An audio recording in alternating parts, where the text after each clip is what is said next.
Okay, Shalom, this is the introductory shiur to a examination of what Shushan Purim is all about.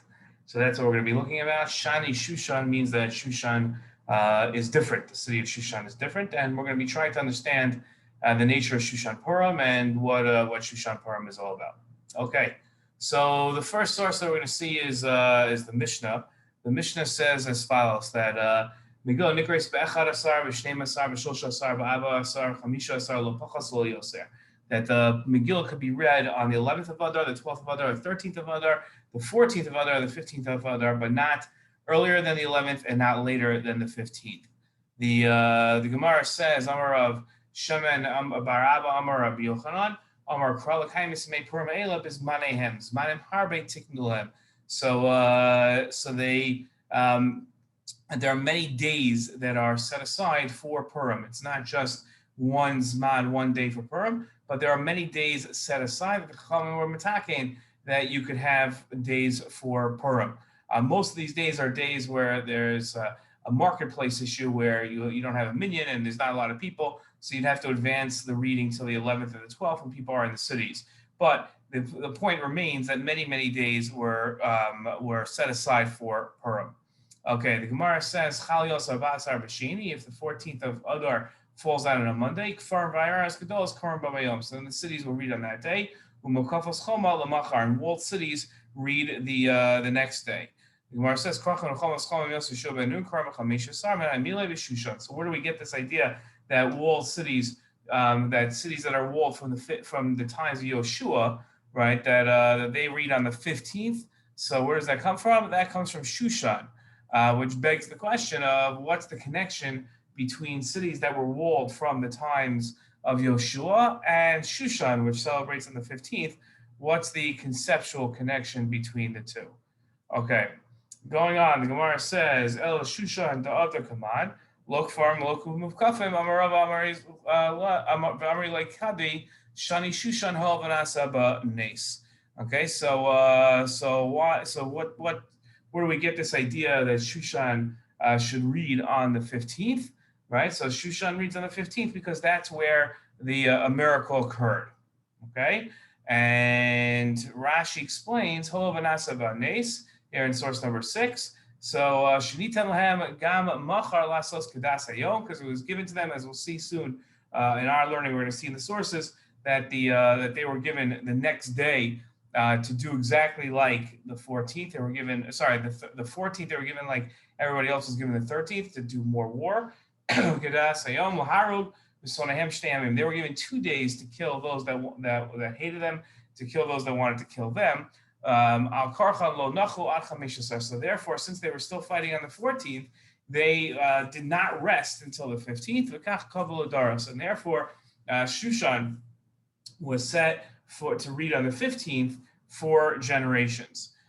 So what about the extra day of war and resting caused Shushan to celebrate Purim a day later, right? Okay, so we understand that it is like that, and we understand where it comes from, but we're trying to understand what about this extra day causes them to celebrate a day later. Okay, the Rambam explains here in source number 7, he says, Ezu Zman Kriyasa. So when do we read the Megillah? Zmanim Harbe Tiknu Chacham. So like we saw in the Gemara, there was a lot of days set aside for them to reach them. Zmanehem Ve'elohim Zmane Kriyasa. And these are the days that are read. Kol Medina Shahisa Mukefes Choma B'Mei Yoshua Ben Nun Ben Ba'aretz Ben B'chutz La'aretz. Right, any day that was walled from the times of Yoshua Ben Nun, whether or not it was in Eretz Yisrael or Chutz La'aretz, Afa Pi She'ein La'achshav Choma, even though today it might not have a wall. Koren B'Chamisha Sar Ba'adar. So that you read on the 15th in a walled city. Medina Zihu Nikra Krach, and we call that a Krach. But Kol Medina Shelo Haisa Mukefes Choma B'Mos Yeshua. And any city that wasn't walled from the times of Yeshua, even if it's walled now, let's say they built a wall 100 years ago, so Koren Ba'Asar, so they read on the 14th. When we do the Mizu, Nikres Ir, and that's called a city. Okay, a question here, the Rambam begins, when he asks what day do you read, he begins with the walled cities. It would seem to make more sense, right, that the walled cities are the exception to the rule. But yet here it seems like the baseline for the Rambam is a walled city, and then all unwalled cities read on the 14th, while walled cities read on the 15th. So that seems a little odd to me, why the Rambam would start with his readings with the 15th. Okay. And then you see similar, the Rambam in his Parish for Science, he says, Anshe Shushan, okay, so and we're going to have a bunch of questions here on just this small line here. This is his parish to the first Mishnah we saw in source number 1. Anshe Shushan Koranasa B'yom Chamishasar. So he says the people of Shushan read on the 15th, Afal Pi Shehi Chadasha, even though it's newly walled, Kevan Shikar Nes Na'aseh, because since the Ikar of the Nace happened there. Now, it isn't very strange. Take apart his sentence here. Right, that they read on the 15th, fine. But he writes these 3 words, Afal Pi, even though signifies a reason why you would think otherwise, right? Even though reason X is true, statement Y still applies. So statement Y here is that they read on the 15th, even though it's chadasha, it's new, meaning even though it wasn't walled at the times of Yoshua ben Nun, right? So it seems to be now that the reason why they read on the 15th is not because, the reason why anybody reads on the 15th is not because of like Shushan, like we saw earlier in the Gemara, right? That why do the walled cities read on the 15th, like Shushan, but rather it seems to be that the walled cities should read on the 15th in their own right. And then it's only because of Shushan, it's only because of this idea of walled cities that Shushan reads on the 15th. It seemed to be the opposite before. This Afal Pi is very strange, right? That even though it's newly walled Shushan, or even though it's a new city, and it wasn't around at the times of Yoshua, it wasn't walled at the times of Yoshua, but that should have no effect. In other words, Shushan, it seemed to be from the Gemara, Shushan existed on its own, right? Because as we see here in this source, Na'aseh bones, that a miracle happened there. But here it seems to be saying that really any city should read on the 15th because it's walled. That's why.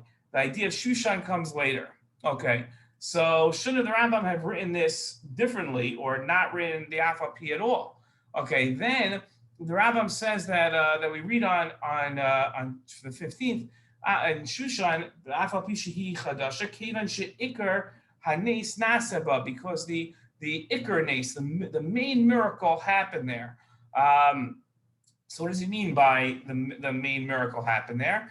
And the Gemara, if you remember, the Gemara had said, Hoyol v'naseh ba'nes, here in source number 5, that a miracle happened there. Here the Rambam he changes the words a little and he says, Ikar Hanes Naseba. So what's the Rambam adding by these words, Ikar Hanes? Okay. We then have, so now we're going on. And we have this very strangely worded Rambam. So I made this big so we could follow along here very clearly. This is very, very strange. You have to follow this oddly written halacha here. Okay. The Rambam says as follows. Okay, he says, Shushan Habira, Afal Pi Shelo Hayisa Mukefes Choma B'mei Yeshua ben Nun. So Shushan Habira, again, even though it wasn't walled at the times of Yeshua ben Nun, again, placing the main baseline, the foundation of reading on the 15th to be walled like Yeshua's time. Korin b'chamisha sheba haya nes. It reads on the 15th because that's when the miracle occurred. Okay, so right, so again, right, so baseline seems to be Yeshua, and then the 15th. Shnei Amar v'noach b'chamisha sabar v'lamu talo hadavar b'nei Yeshua. So why were the walled cities based on the times of Yeshua? Yeshua was 1,000 years before the Purim story. What does one have to do with the other? Kedei, right? The word kedei here means because. L'chalo kavod l'Eretz Yisrael, shaisa chareva ba'oso zman, to give kavod to Eretz Yisrael, which was destroyed at that time. Now we're not going to go into what that means, but the idea was that the Chazal wanted to set up that there should be some kavod given to Eretz Yisrael in the Purim story, which really had nothing to do with Eretz Yisrael. So how did they do it? They said any city that was walled at the time of Yoshua, they couldn't do it at the time of Achashverosh because most of those cities were destroyed already, or at least the walls of the city were destroyed. So they said anytime at the time of Yoshua, any city that was walled at the time Yeshua, that's when they should read on the 15th in order to give kavod to Eretz Yisrael. That's the reason. But now look what the Rambam says. He says, Kidei, he gives another reason. He says, in order, right? In other words, why Yeshua, in order to give honor to Eretz Yisrael, in order, Kidei Shiu Karan and Kibnei Shushan, so that they read like Shushan. Just like Shushan, in order to give them kavod as if they were still walled like they are now. So that there should be some remembrance of Eretz Yisrael in this nace. So why does the Rambam have two reasons for walled cities reading on the 15th? Why does he have this first Kedei to give honor, and then the second Kedei that they should read like the people of Shushan, right? Why these two reasons? And so now, and then the question becomes: do walled cities read on the 15th in order to give kavod to Eretz Yisrael, like the first reason says, or in order to be like Shushan, like the second reason says? Which one is it? Okay, and then why would walled cities read like Shushan? If you want to give kavod to Eretz Yisrael, I get it. But why do it that they read like Shushan? What's the connection between walled cities at the time of Yeshua and Shushan? Okay, so those are our questions on the halachos. Now let's look into the story to understand. Okay, so in Parak Gimel we have the first source: Nishlach Sarim biyad haratzim al kol medinot hamelach lahashmid laharog la'abed es kol Yehudim minar v'azaken. Right, we're going to kill all the Jews from the young ones to the old ones. Okay. Taf and Nashim, women and children, b'yom echad, on which day? On the 13th of Adar. So the 13th of Adar was the day set aside that the Jews should be killed. Okay. The next source says that v'yichtov b'shem hamelach achashverosh v'yechtom b'tas hamelach v'yishach svarim b'yad haratzim. Right. So the letters went out to everybody that the king that the Jews were allowed to stand for themselves, they're allowed to defend themselves, to kill all the anti-Semites. It should happen on one day, right? So the day that was set aside for the anti-Semites to have permission to annihilate the Jewish people all over the kingdom. So that day now, the Jews were given one day to defend themselves. So there was one day that was supposed to be set aside to kill the Jews. Now the Jews have the rights. Any anti-Semites that came at them, they had the permission of the king to kill them. Okay, and then we see what happened in source number 12 here. Right, this is Parak Tes Pasuk Aleph.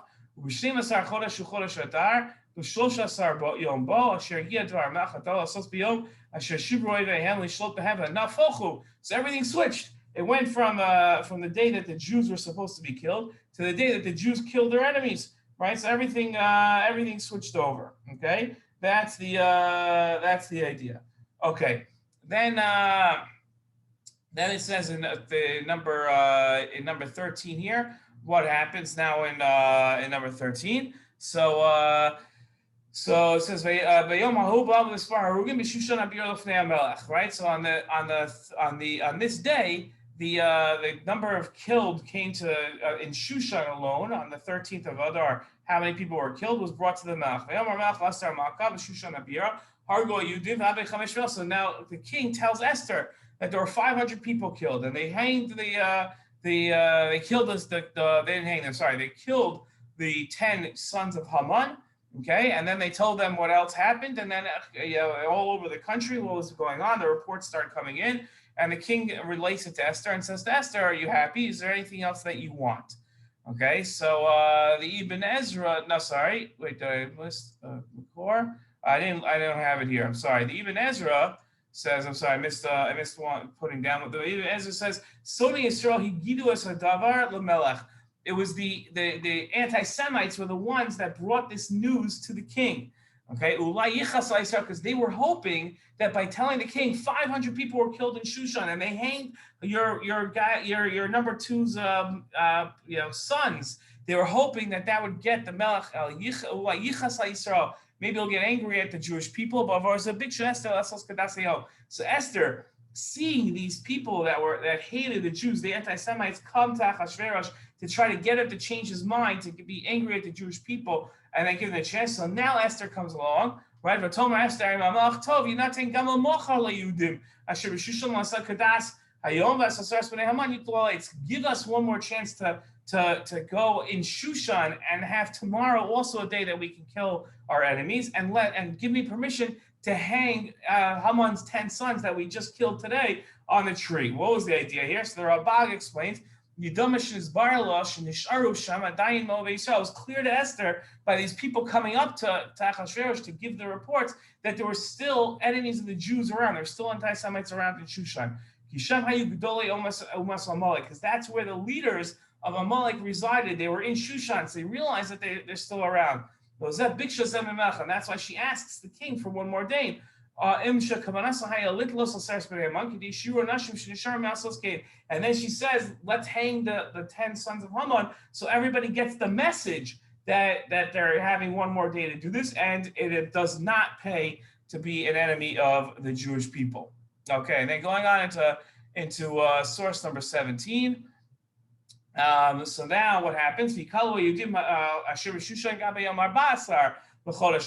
on the 14th day, the Jews in Shushan gather together again,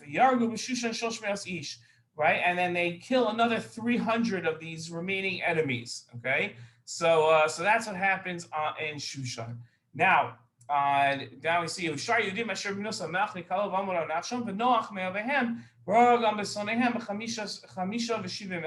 so a lot of people died, but right? So on the 13th of Adar is when this happened, and then all over the provinces, Noach Babasar, they on the 14th day they rested. They made that day a joyous day. So in Shushan, they also gathered together to fight on the 13th of Adar, and again and on the 14th. The Noach b'chamisha, and they rested on the 15th. And the Jews of Shushan made the 15th day a day of joy. Al Kain, so therefore, Yehudim HaPrazim Hayoshim Ba'arei Prazos Osas Yom HaBasar the Chodesh Adar Simcha Mishnah. So therefore, it became the practice that on the 14th day, the Jews of on the 14th day of Adar, the Jews of all over made it a day of joy, right? And the 15th was the day made for the Jews of Shushan, and the question remains for us now: where do we ever have that Jews celebrate on two different days? Right, that Chag should be set up that Jews in one area celebrate on one day and Jews in the other area celebrate another day. How do we understand that? Okay, so those are our questions, halachic questions. And now, in order to understand, we're going to have to see this very well-known commentary of the Ran. So we're taking the Ran, we're splitting up the beginning of the Ran into three different parts. So this is the Ran's opinion himself. The Ran says that on the Yud Gimel Zman Kilo L'Kol, the 13th of Adar was a day that everybody gathered. Right? Right? Okay, so then now is the day of war for everybody. Tosos asked, right? It doesn't seem like the Chag of Purim was based on war, but rather on the day they rested. Purim celebrates the day that they rested, not the day that they won the war. Right, right, because the Jews fought on the 13th. So you'd say if the day was based on the miracle of the victory, so we won the military victory on the 13th, but rather Purim is celebrated on the 14th, right? Because that's the day the Noach Babasar. That's the day we celebrated on the 14th, right? Sorry, we rested on the 14th. So it seems like the day of Purim rests on the fact that they rested on there and not fought. Now, I'm going to bring you the Ramban. The Ramban is, if you haven't heard this Ramban ever in your life, Purim is about to change for you forever. Okay, so I'm just warning you. So if you've never heard this famous Ramban and the Ramban's take on Purim, this is really going to be like your whole life is about to change at this moment. And I'm not exaggerating. If you've heard the Ramban, so you know the Ramban. We're not going to get into the Ramban so much, but it shows the difference between the 14th and the 15th, and that's what I want to bring up to you and why we're looking at the Ramban, even though we're not going to go along lines of the Ramban. But this is really going to be shocking to you. The Ramban disagrees with what the Ran says over here.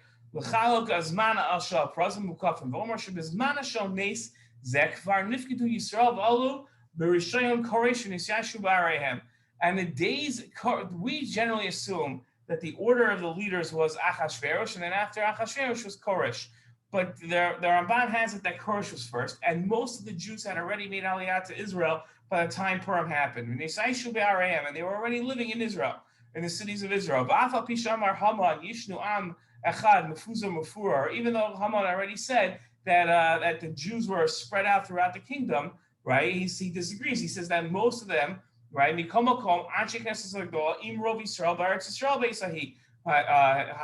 Right, that most of the Jews with the Anshe Knesset Agdola were living in Israel. And that's why very few Jews moved at the time of Ezra, because they were already in Israel. Right,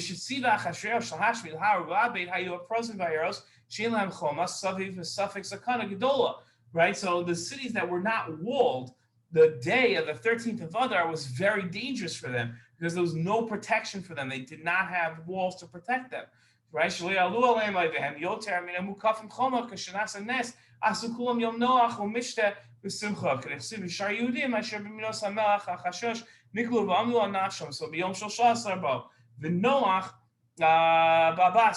happened? Right, that they went to war on the 13th, and this is a really dangerous time for them because their cities were no longer walled. The walled cities were destroyed in the destruction of the first Beis Hamikdash. So they sat there and were very worried. But then they won the war on the 13th and rested on the 14th. Right,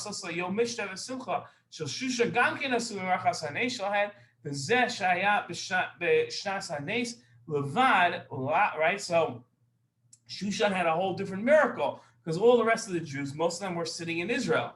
Right, and they were worried, but Shushan had a whole different story was happening with Shushan, right? Shushan had their own nace, right? So the rest of the Jewish world was sitting in Eretz Yisrael, most of them, and they were very worried about what was going to happen to them because they were sitting in unwalled cities.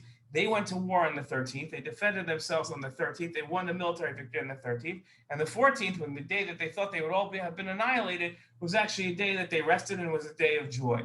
Okay, and they made it a day of Purim. Was a celebration every day after that was on the 14th. Okay, it was a day of Simcha v'Mishta v'Yom Tov.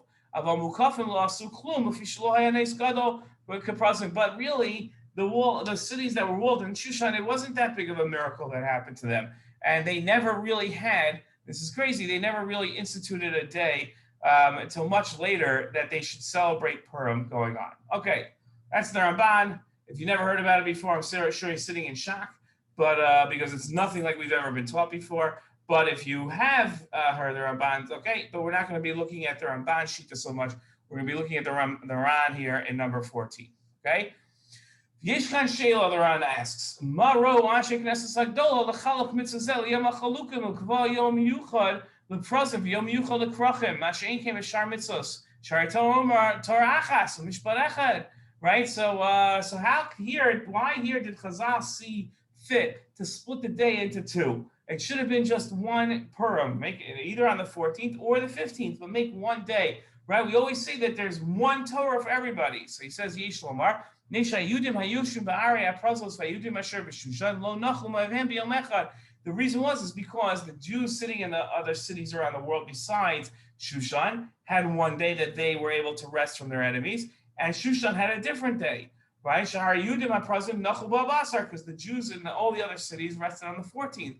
By Yehudim HaSher B'Shushan Nachul B'Chamishasar, and the Jews in the 15th, they didn't rest until the Jews in Shushan didn't rest until the 15th. V'asu Ma'alehem Kol Echa B'Yom Menuchaso Mishtam B'Simcha, right? And the cities in their particular days, their respective days, they rested on, well, some on the 14th, some on the 15th, depending on where they were. They didn't have the same day that they celebrated the Nace.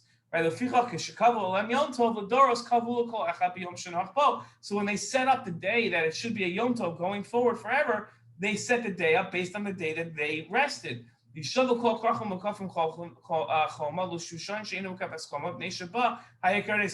where the Ikar Hanes was. So they celebrated based on, again, the Ikar Hanes, the same language we saw of the Rambam. So that's why the days are divided. Okay? The last thing, this is the Rambam, famous line of the Rambam that he writes in his introduction to the Mishnah Torah, where he's counting up the mitzvahs. And he says, Hanavim and based in Tiknu v'tzivu likros Megillah ba'onosa kedei lahaskir shvachav shel Kadosh Baruch Hu. Okay, so why did the prophets with their based in, this is referring to Anshe Knesset Hagdolah, set up the reading of Megillah during its time in order to mention the praises of the Kadosh Baruch Hu, u'tshuas she'asa lanu v'hayakar l'shavasav, right? So, and also the salvation that was close to them. They didn't know it was close to them, but the salvation that was close to them. Why? Kedei levarchu l'halol, kedei lahodia l'daros habayim, in order to bless the Kadosh Baruch Hu, to praise the Kadosh Baruch Hu, and in order to teach the next coming generations. Right? This is referring to us, in other words, the descendants. She'emes masha ivtichtanu b'Torah, that it's true what the Torah promises us. Ki mi goy gadol asher lo elokim krovim alav, that which nation has a Kadosh Baruch Hu close to them? Hashem elokeinu b'chol koreinu alav, that anyone that calls out to Hashem, Hashem is close to saving them. And that's the reason why we have Purim, in order to teach that lesson, that not just what happened, but that continuously HaKadosh Baruch Hu is there for us. And that is the idea of why the Megillah was instituted to be read every single year, to teach those lessons. Okay, that is our introductory shiur. B'ezras Hashem will have share with a svara and the answers to our questions very soon. Purim Sameach. Shalom.